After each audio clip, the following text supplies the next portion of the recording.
नमस्कार, आदाब, सत श्री अकाल और अस्सलाम वालेकुम। मैं हूं मोहम्मद अहमद काज़मी, लेकर आया हूं आपका पसंदीदा कार्यक्रम नज़र दुनिया पर। इजराइल फ़िलिस्तीन जंग को शुरू हुए आज 260 दिन हो गए हैं। इजराइल के साबिक़ प्राइम मिनिस्टर एहूद बाराक का कहना है कि मुकम्मल जीत का नारा खोखला है, बल्कि इजराइल नाकामी के दहाने पर है। इजरायली फ़ौज के स्पोक्स पर्सन डैनियल हगारी का कहना है कि हमास को ख़त्म नहीं किया जा सकता, वो लोगों के दिलों में मौजूद है। इजराइल के अपोजिशन लीडर यायर लैपिड का कहना है कि इजराइल के वजूद को ख़तरा है क्योंकि उसके वेस्टर्न दोस्त उसके साथ नहीं रहे हैं। ताज़ा खबर है कि हिजबुल्लाह लीडर हसन नसरुल्लाह का कहना है कि अमेरिका अब तक इजराइल के ख़िलाफ़ यमन के हमलों को रोकने में नाकाम रहा है। इजराइल के ख़िलाफ़ कारोबारी पाबंदी के बावजूद तुर्की तीसरे मुल्कों के ज़रिए इजराइल को ज़रूरत का सामान पहुंचा रहा है। इजराइल ने आज हमास के एक सीनियर कमांडर को मारने का दावा किया है। वेस्ट बैंक में एक इजरायली यहूदी को नामालूम शख्स ने अचानक गोली मारकर हलाक कर दिया। हमास के मुताबिक उसकी प्रायोरिटी गाज़ा में होने वाली जंग को ख़त्म करना है। हिजबुल्लाह और इजराइल के बीच हमले और जवाबी हमले जारी हैं।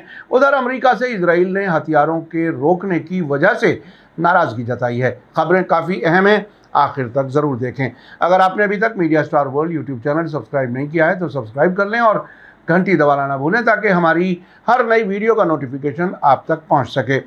Hezbollah leader Sayyed Hassan Nasrallah का कहना है कि रेड सी और अरब सागर में अमरीकी फ़ौजी बेड़े यमन को इजरायली जहाज़ों को निशाना बनाने से रोकने में नाकाम रहे हैं। यमन के अलमसीरा टीवी के मुताबिक हसन नसरुल्लाह ने कहा है कि यह अमेरिका की एक रणनीतिक यानी स्ट्रेटेजिक नाकामी है। साउथ लेबनान में हाल ही में इजरायली हवाई हमलों में मारे गए हिजबुल्लाह लड़ाकों की याद में एक टेलीविज़न तकरीर के दौरान सैयद हसन नसरुल्लाह ने पेंटागन और अमरीकी फॉरेन मिनिस्ट्री के बयानों का जिक्र किया, जिसमें रेड सी में यमन के हूथियों के हमलों से जहाज़ों को बचाने में नाकामी कबूल की गई है। उन्होंने अमरीकियों पर जोर देते हुए कहा कि 90% कंटेनर जहाज़ अब रेड सी से नहीं गुजरते हैं। उन्होंने कहा कि अमरीका अपनी नाकामियों और अपने ऊपर पड़ने वाले बोझ को कबूल कर रहा है। उन्होंने कहा कि इजराइल को अपने जहाज़ों की हिफाजत खुद करनी चाहिए। हालांकि इजराइल की कमज़ोरी की वजह से अमेरिका ने यह जिम्मेदारी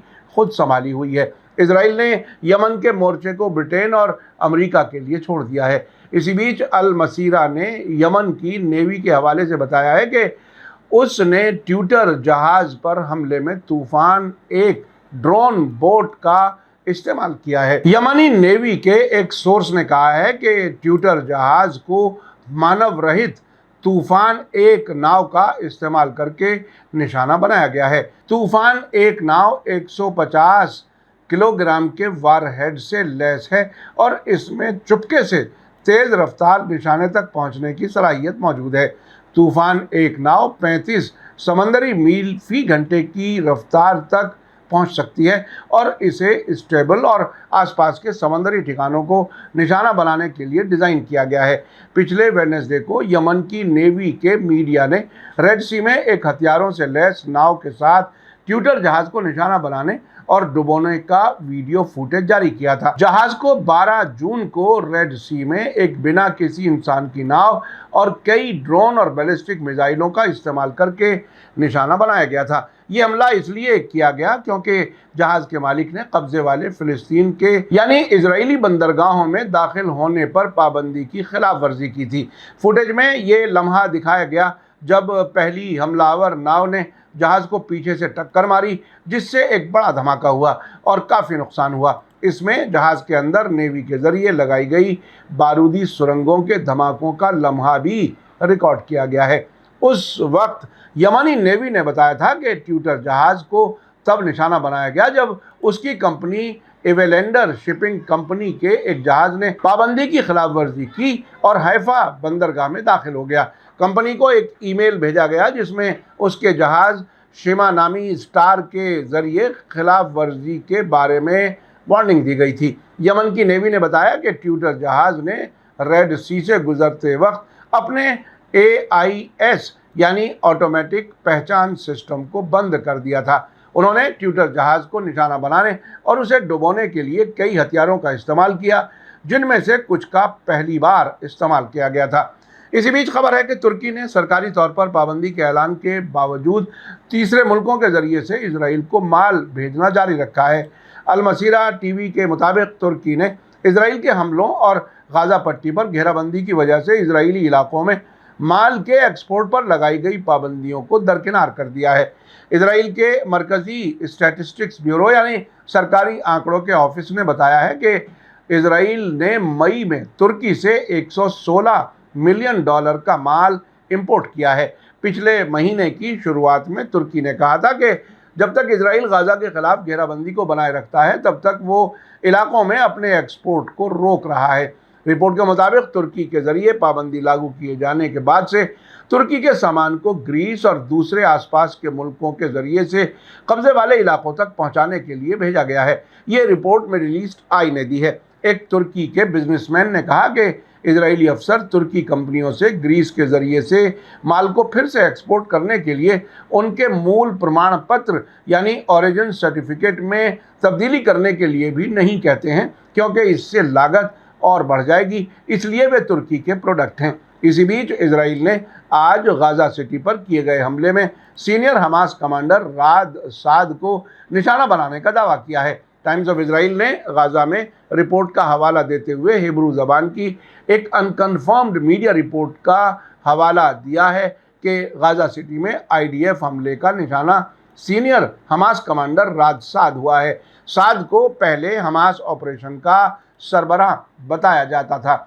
हमास सरकार के मीडिया ऑफिस के डायरेक्टर इस्माइल अल सवाबता ने रॉयटर्स को बताया है कि गाजा के तुफ़ाह मोहल्ले और शती कैंप पर इजरायली हमलों में कम से कम 42 लोग मारे गए हैं। इसी दरमियान लेबनान के अल मसीरा टीवी ने खबर दी है कि हमास ने कल इजराइल की फ़ौज के खिलाफ कई हमले किए। हमास के अल कस्साम ब्रिगेड और फ़िलिस्तीनी इस्लामिक जिहाद के अल कुद्स ब्रिगेड समेत रेजिस्टेंस के कई ग्रुप्स ने मिलकर कब्जे वाली फ़ौजों के खिलाफ कार्रवाई की है।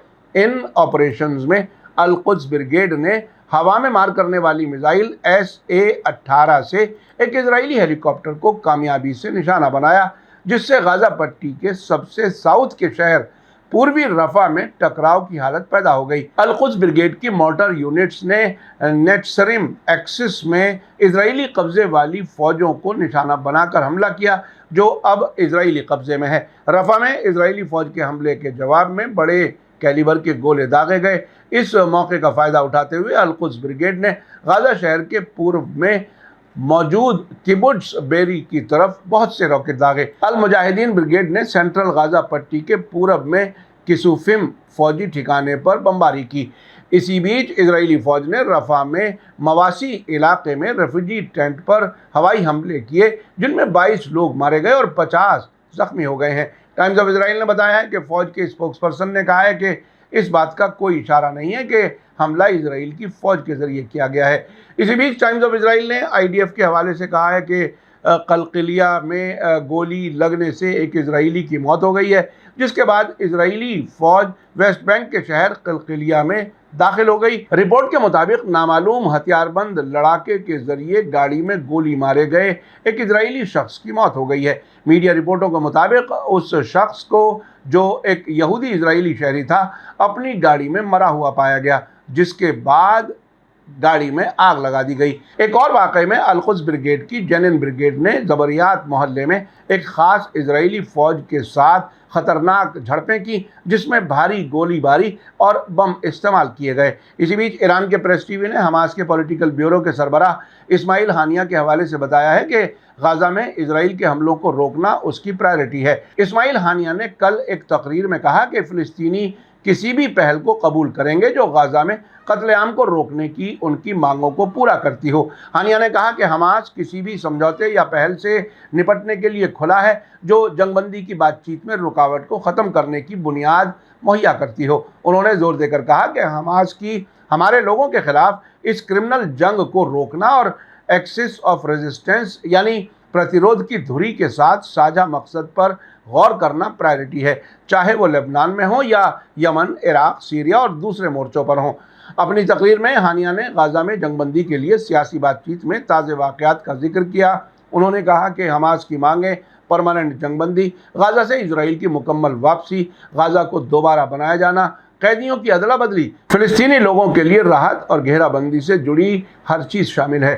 ہانیہ نے کہا کہ یہ مانگیں ان کے لوگوں, ریزسٹنس اور ملک کے سبھی آزاد لوگوں کی مانگیں ہیں. انہوں نے وارننگ دی کہ اسرائیل کی بات چیت کی اسٹریٹجی حماس پر اسرائیل کے نظریے کو قبول کرنے کے لیے علاقائی اور انٹرنیشنل دباؤ بنانے کی بنیاد پر ہے, جو فلسطینی بنیادی مانگوں کو متاثر کرتی ہے. اسی درمیان لبنان کے المنار ٹیلی ویژن نے بتایا ہے کہ اسرائیل کے سابق لوکپال یعنی فارمر اومبڈسمین اسحاق برک نے نتنیاہو کو وارننگ دی ہے کہ حزب اللہ پر اسرائیل کا حملہ ساموہک آتم ہتیا یعنی مشترک خودکشی ہوگی. برک نے پرائم منسٹر بنجامن نتنیاہو کے ذریعے ڈیفنس منسٹر یوآف گیلنٹ اور چیف آف اسٹاف ہرزی حلیوی کے ذریعے حزب اللہ پر زمینی, ہوائی اور سمندری حملہ کرنے کے لیے تیار کیے گئے فوجی پلان کو منظوری دی جانے کو دیکھتے ہوئے اس طرح کے حملے کو مشترک خودکشی بتایا ہے. برک کے مطابق حزب اللہ پر اسرائیلی حملہ کم سے کم 6 مورچوں پر جنگ میں شامل ہوگا, جس کے دوران ہزاروں راکٹ, توپ خانے کے گولے اور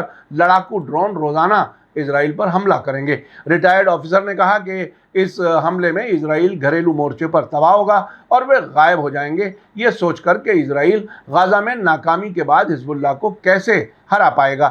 برک نے ریسورسز کی کمی کے مد نظر امریکی جنگی جہازوں کی خرید کے لیے $18 بلین خرچ کرنے کی نکتہ چینی کی اور اس بات پر زور دیا کہ آنے والی جنگ خاص طور سے میزائلوں اور ڈرون پر ڈیپینڈ ہوگی. آخر میں برک نے قیدیوں کی ادلا بدلی کے سمجھوتے کی بنیاد پر غزہ میں جنگ ختم کرنے کی مانگ کی اور نتنیاہو, گیلنٹ اور حلیوی کو اسرائیل کی قسمت کو خطرے میں ڈالنے سے روکنے کی اہمیت پر زور دیا. اسی بیچ خبر ہے کہ حزب اللہ نے اپنے ایک ممبر کے قتل کے بعد کئی اسرائیلی ٹھکانوں پر حملے کیے ہیں. پریس ٹی وی کے مطابق حزب اللہ کے لڑاکوں نے غزہ کے خلاف حملوں کے جواب میں 1948 کے قبضے والے علاقوں کے نارتھ کے حصے میں اسرائیلی ٹھکانوں کے خلاف کئی حملے کیے ہیں. حزب اللہ نے ایک بیان میں اعلان کیا ہے کہ اس کے لڑاکوں نے فرائیڈے کو کامیکیز ڈرون کے ایک اسکواڈرن کے ساتھ راس نقورہ بیس پر حملہ کیا اور اس بات پر زور دیا کہ ڈرونز نے طے شدہ ٹھکانوں کو سٹیک طور سے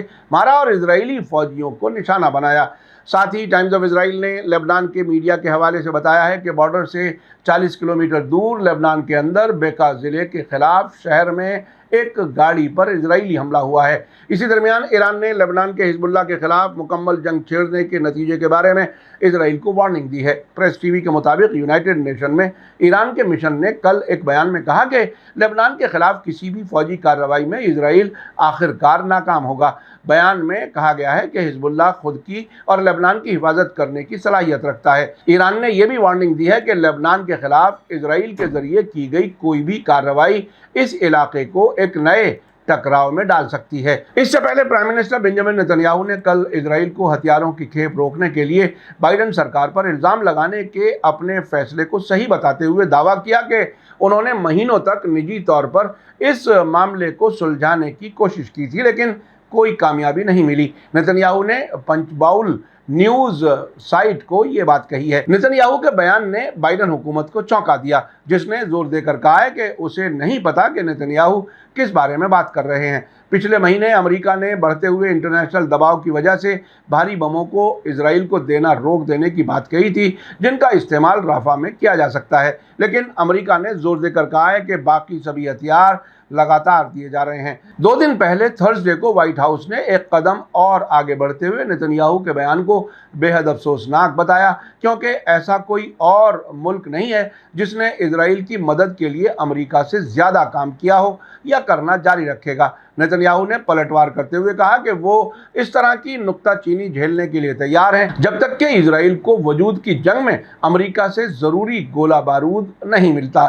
کل ہی ٹائمز آف اسرائیل نے خبر دی تھی کہ اسرائیل فلسطینی جنگ پر امریکی نمائندے اینڈریو ملر نے استعفیٰ دے دیا ہے. امریکی سینئر افسر نے کہا کہ اینڈریو ملر کا جانا فارن منسٹری کے دوسرے افسروں سے الگ ہے, لیکن دوسرے لوگ اس پر بحث کرتے ہیں. ان کا کہنا ہے کہ انہوں نے پوری طرح سے نجی کارنوں سے استعفیٰ دیا ہے. اپنا عہدہ چھوڑنے کے فیصلے کے بارے میں ساتھیوں کو اطلاع دیتے ہوئے اسرائیل فلسطینی معاملوں کے deputy assistant secretary Andrew Miller نے اپنی فیملی کے ساتھ زیادہ وقت بتانے کی خواہش کا حوالہ دیا, جسے انہوں نے غزہ میں جنگ کے 9ویں مہینے کے قریب پہنچنے کی وجہ سے مشکل سے دیکھا ہے. اس خبر کو بتاتے ہوئے واشنگٹن پوسٹ نے इस वाक़े को अमरीकी प्रेसिडेंट जो बाइडन के ज़रिए गाज़ा में जंग के मुतालिक इजराइल पर सख्त रुख अपनाने से इनकार करने से मायूस एक और फॉरेन मिनिस्ट्री के अफसर के जाने के तौर पर पेश किया है। नाम न बताने की शर्त पर बात करते हुए एक अमरीकी अफसर ने बताया कि मिलर की इजराइल में बहुत इज्जत है और वे अमेरिका इजराइल ताल्लुकात को सपोर्ट करते हैं। उन्होंने कहा कि इसमें कोई शक नहीं है कि एंड्रयू का इस्तीफ़ा यरूशलेम के लिए एक वार्निंग है। अगर इजरायली सरकार ऐसा माहौल बना रही है जहां उनके जैसे लोग इस्तीफ़ा दे रहे हैं तो वे साफ तौर से कुछ बहुत गलत कर रहे हैं। साथ ही कतर के प्राइम मिनिस्टर शेख मोहम्मद बिन अब्दुलरहमान अल सानी ने कल कहा कि जंगबंदी की बातचीत में कुछ हद तक पेशरफ्त हुई है, जिसमें उनका मुल्क इजराइल और हमास के बीच मुमकिन कैदियों की अदला बदली और जंगबंदी समझौते तक पहुंचने की कोशिश में मसरूफ़ है। आपने देखा कि इजराइल जंग में हर पहलू से हार रहा है। इजराइल के अंदर और बाहर हर तरफ ये कहा जा रहा है कि हमास और दूसरे फिलिस्तीनी रेजिस्टेंस ग्रुप्स और उनके सपोर्टर हिजबुल्लाह, हूथी, हजदल शाबी जैसे एक्सिस ऑफ रेजिस्टेंस के ग्रुप्स इजराइल के खिलाफ उस वक्त तक लड़ेंगे जब तक कि इंसाफ की बुनियाद पर जंगबंदी नहीं हो जाती। हिजबुल्लाह और हूथी अपने नए हथियारों का इस्तेमाल कर रहे हैं जिनके बारे में अब से पहले दुनिया को कुछ भी मालूम नहीं था। ऐसे में अमेरिका और इजराइल के बीच इख्तलाफ का ड्रामा भी खेला जा रहा है जिस पर किसी को भरोसा नहीं होता। लेकिन ये बात तय है कि इजराइल अब के बाद 7 अक्टूबर से पहले की हालत में वापस बहाल नहीं हो सकेगा। इजराइल फिलिस्तीन जंग और इलाके की अहम खबरें हम लगातार आप तक पहुंचा रहे हैं। जैसे जैसे हालात होंगे हम आपको अपडेट करते रहेंगे। आज का एपिसोड कैसा लगा कमेंट्स में ज़रूर लिखें। थैंक यू, धन्यवाद, शुक्रिया। जय भारत, जय हिंद। मीडिया स्टार वर्ल्ड के और वीडियो देखने के लिए हमारे चैनल को सब्सक्राइब करें और सीधे नोटिफिकेशन पाने के लिए बेल आइकन दबाएं। और अगर हमारी खबर सच्ची और अच्छी लगे तो अपने व्हाट्सएप, इंस्टाग्राम, फेसबुक और ट्विटर अकाउंट पर ज़रूर शेयर करें।